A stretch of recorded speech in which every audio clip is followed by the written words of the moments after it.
سامعین محترم، اللہ وحدہ لا شریک کی حمد و ثنا اور نبی رحمت، امام کائنات، رحمت کائنات، امام المرسلین، سید الاولین والآخرین، خاتم النبیین، رحمت للعالمین کی ذرات گرامی پر درود و سلام کے بعد سورہ الفتح کی آخری آیت کا ابتدائی حصہ آپ نے سماعت کیا ہے۔ اس آیت کا آغاز محمد الرسول اللہ صلی اللہ علیہ وسلم ان کلمات کے ساتھ ہے، اور یہ حصہ ہے کلمہ طیبہ کا، کلمہ توحید کا اور کلمہ شہادت کا۔ کلمہ طیبہ کا ابتدائی حصہ لا الہ الا اللہ پہلا حصہ ہے، اور دوسرا حصہ محمد الرسول اللہ صلی اللہ علیہ وآلہ واصحابہ اجمعین۔ ابتدائی حصے کے بارے میں اور کلمے کے پہلے کلمات کے بارے میں آپ گزشتہ جمعۃ المبارکہ میں مختصر قرآن و حدیث کی روشنی میں اس کا معنی اور مفہوم سن چکے ہیں۔ آج انشاءاللہ العزیز کلمہ طیبہ اور کلمہ توحید اور کلمہ شہادت کا دوسرا حصہ، اس کا معنی اور مفہوم کیا ہے، اس کے پڑھنے کا مقصد کیا ہے اور اس کا تقاضا کیا ہے، اس کے بارے میں بیان کرنے کی، قرآن و حدیث کی روشنی میں بیان کرنے کی کوشش کریں گے۔ اللہ پاک حق بات کو سمجھنے کی، سمجھانے کی اور سمجھ کر عمل کرنے کی توفیق عطا فرمائے۔ کلمہ توحید میں اور کلمہ شہادت میں دو گواہیاں ہیں۔ پہلی گواہی اللہ کی توحید کی ہے کہ کائنات میں اس اللہ کے سوا کوئی دوسرا الہ اور معبود نہیں ہے، یہ پہلی گواہی۔ اور دوسری گواہی ہے محمد رسول اللہ صلی اللہ علیہ وسلم اللہ کے رسول ہیں، اور شہادتین میں فرمایا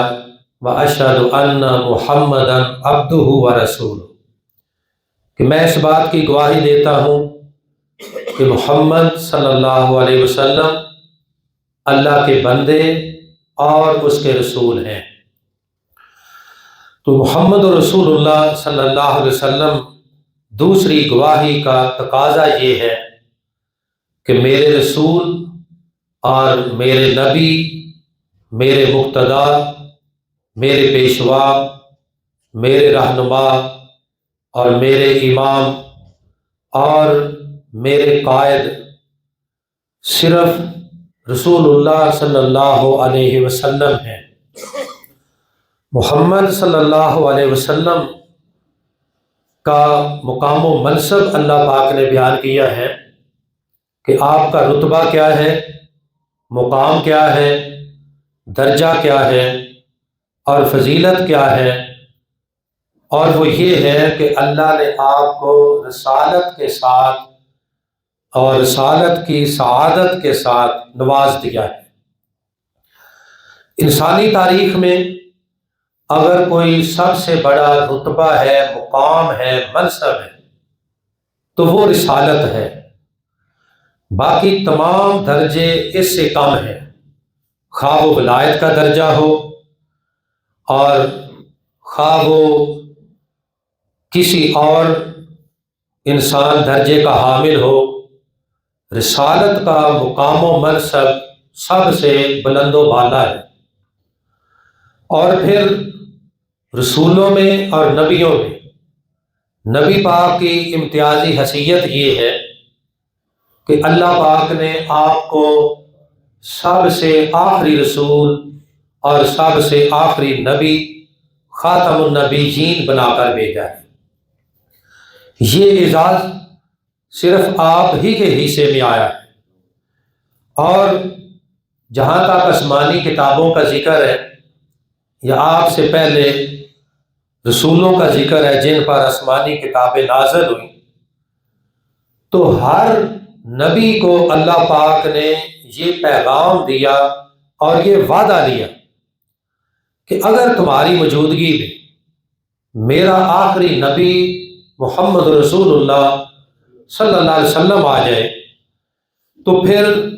اپنی نبوت، اپنی شریعت، اپنا کلمہ، یہ ساری چیزیں چھوڑ کر آخری نبی کا کلمہ پڑھنا ہے، آخری نبی کی کتاب پر ایمان لانا ہے، آخری نبی کی شریعت کو ماننا ہے۔ اس کے بغیر کوئی چارہ نہیں۔ ہر نبی کو اللہ پاک نے پابند کر دیا کہ تم نے آخری نبی کے آنے کے بعد پھر اپنی شریعت، اپنا کلمہ تمہارا نہیں چلے گا۔ اتنا اہم منصب جناب رسول اللہ صلی اللہ علیہ وسلم کو عطا کیا ہے۔ صحیح مسلم میں حدیث ہے، جناب رسول اللہ صلی اللہ علیہ وسلم فرماتے ہیں کہ میری امت میں یا میرے آ جانے کے بعد، میری رسالت کے بعد اور میرے نبوت کے اعلان ہو جانے کے بعد پھر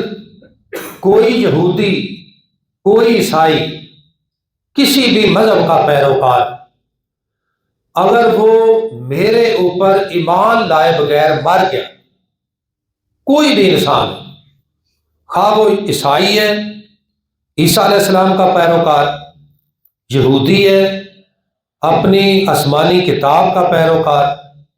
موسیٰ علیہ السلام کا کلمہ گو، یا کوئی اور ہے، اس نے میرے متعلق سن لیا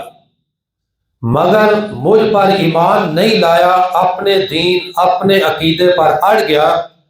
فرمایا اس حال میں مرا کہ وہ مجھ پر ایمان نہیں رکھتا، داخل النار، تو قیامت کے دن جہنم کی آگ میں داخل ہو۔ اس لیے کہ آپ خاتم النبیین ہیں، آپ سے پہلے جو آسمانی کتابیں آئیں وہ سچی تھی، مگر آپ کے آ جانے کے بعد پھر نہ کسی پہلی آسمانی کتاب کا فیصلہ ہو چلے گا،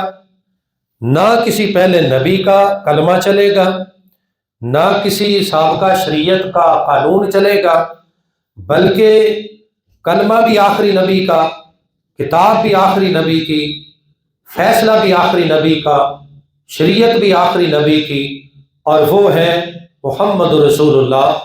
صلی اللہ علیہ وآلہ وسلم۔ سیدنا عمر رضی اللہ تعالیٰ عنہ، حدیث پاک میں ان کا یہ واقعہ ہے کہ ایک دفعہ انہیں تورات کا ایک ورقہ مل گیا کہیں سے، اور اس کو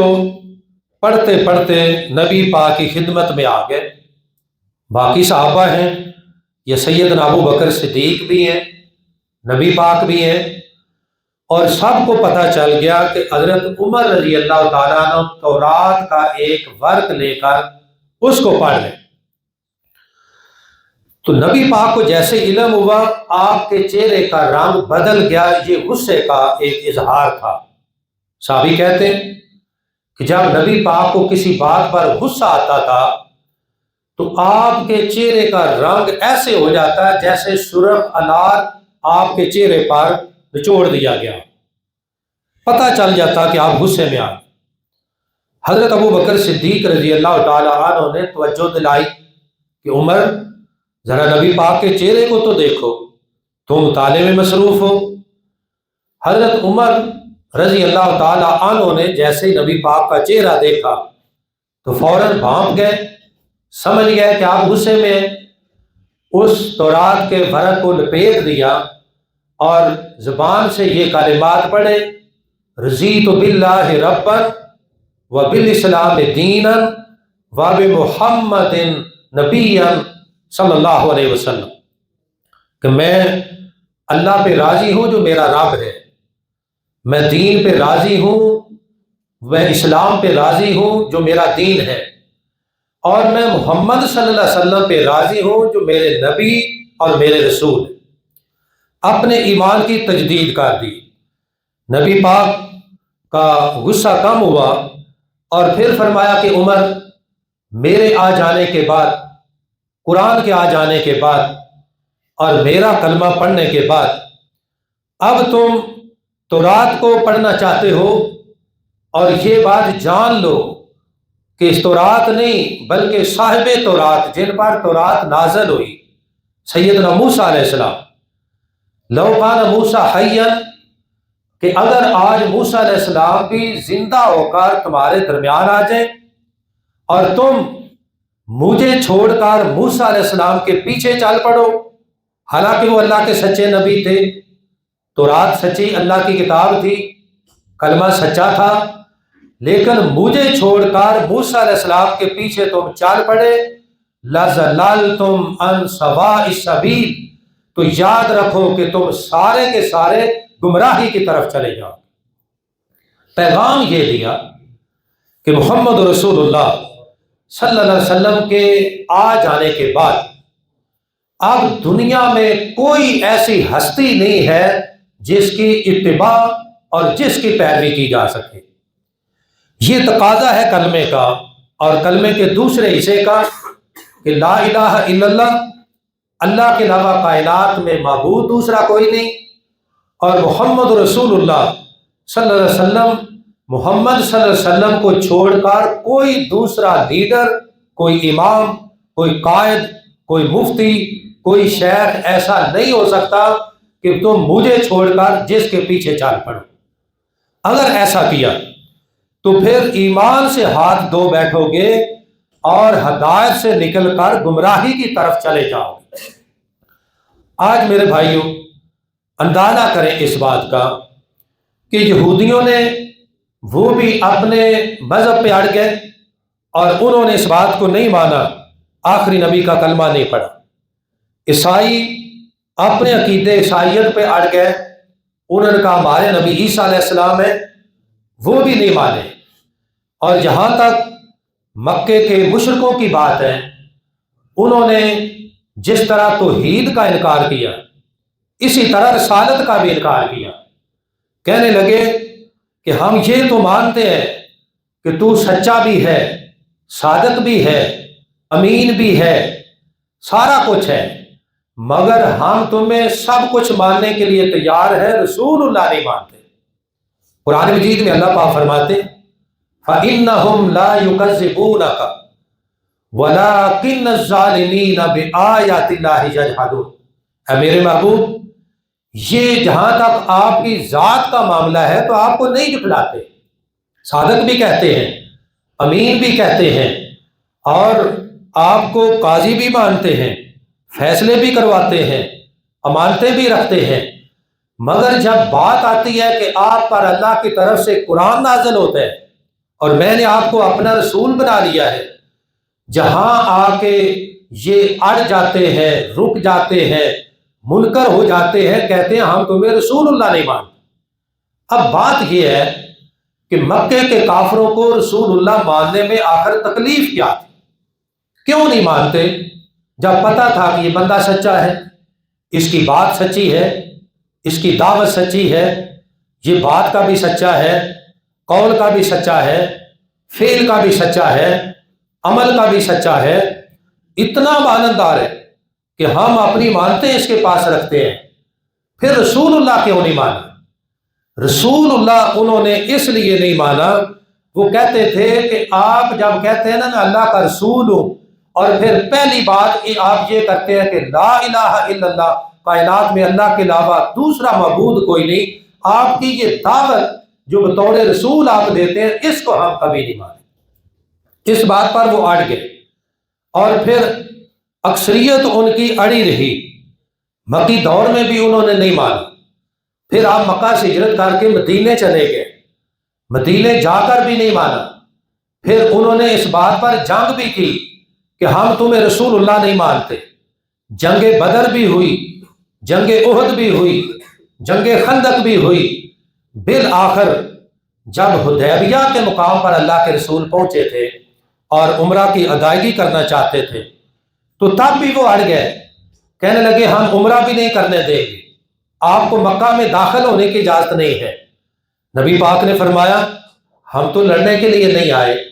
ہم تو اللہ کے گھر کی زیارت کے لیے آئے ہیں، اللہ کے گھر سے بھی ہمیں روکتے ہو؟ کہنے لگے ہاں ہم تمہیں نہیں آنے دیں گے۔ تو بہرحال ایک وقت ایسا آیا کہ نبی پاک اور آپ کے صحابہ پھر لڑنے کے لیے تیار ہو گئے۔ جب انہوں نے دیکھا کہ بات تو جنگ تک چلی جائے گی، کہنے لگے ہم صلح کرنا چاہتے ہیں۔ کہا کرو صلح، ہم تو پہلے ہی صلح کی بات کرتے ہیں۔ حدیبیہ کے مقام پر صلح ہوئی، قریش کا کفار مکہ کا نمائندہ آیا اور آ کر شرطیں رکھ دی، اور جتنی شرطیں رکھی نبی پاک نے ساری مان لی۔ اور ان میں آغاز یہ تھا کہ یہ جو معاہدہ ہے، صلح نامہ ہے، یہ محمد رسول اللہ صلی اللہ علیہ وسلم اور کفار مکہ کے درمیان یا قریش مکہ کے درمیان ہے۔ اب کفار مکہ کا جو نمائندہ ہے اس نے کہا تم نے پہلی بات یہ لکھ دی ہے محمد رسول اللہ صلی اللہ علیہ وسلم اور قریش مکہ کے درمیان کی بات ہے، ہم تو تمہیں محمد رسول اللہ نہیں مانتے۔ کہا تم مانو یا نہ مانو، میں تو اللہ کا رسول ہوں۔ اور اسی آیت کے شان نزول میں یہ آیت نازل بھی ہوئی، سورہ فتح کی آخری آیت ہے، اور اس کا پہلا جملہ یہ ہے محمد رسول اللہ صلی اللہ علیہ وسلم۔ اللہ پاک نے فرمایا میرے محبوب یہ آپ کو رسول اللہ نہیں مانتے تو نہ مانے، آپ کا رب کہہ رہا ہے کہ محمد صلی اللہ علیہ وسلم اللہ کے رسول ہیں۔ حضرت علی رضی اللہ تعالیٰ عنہ تحریر لکھ رہے تھے، نبی پاک صلح کرنا چاہتے تھے۔ آپ نے فرمایا علی ان کو اگر تکلیف ہے نا رسول اللہ سے تو آپ محمد بن عبداللہ لکھ دے، رسول اللہ پہ لائن لگا دیں، ان کے نام ماننے سے کوئی فرق نہیں پڑے گا۔ سیدنا علی رضی اللہ تعالیٰ عنہ کہتے ہیں اللہ کے رسول یہ نہیں مانتے تو نہ مانے، ہم تو مانتے ہیں۔ اب یہ نہیں ہو سکتا کہ علی کے قلم نے جب محمد رسول اللہ صلی اللہ علیہ وسلم لکھ دیا ہے تو اب اس کو کاٹنا یہ علی کا ہاتھ کام ہی نہیں کر سکتا۔ کیسے کاٹ سکتا ہوں؟ میرا ایمان اس بات کی اجازت نہیں دیتا، اور میری جرت ایسے نہیں کر سکتی، میری ہمت یہ نہیں کر سکتی۔ اللہ کے رسول میں تو نہیں کاٹ سکتا۔ رسول اللہ صلی اللہ علیہ وسلم نے سیدنا علی رضی اللہ تعالیٰ عنہ کے ہاتھ سے قلم لیا، رسول اللہ پر لائن لگا دی اور فرمایا محمد بن عبداللہ لکھ دو، ہم اس بات پر اڑنا نہیں چاہتے، ہم تو صلح کے لیے آئے۔ پھر بات یہاں تک ختم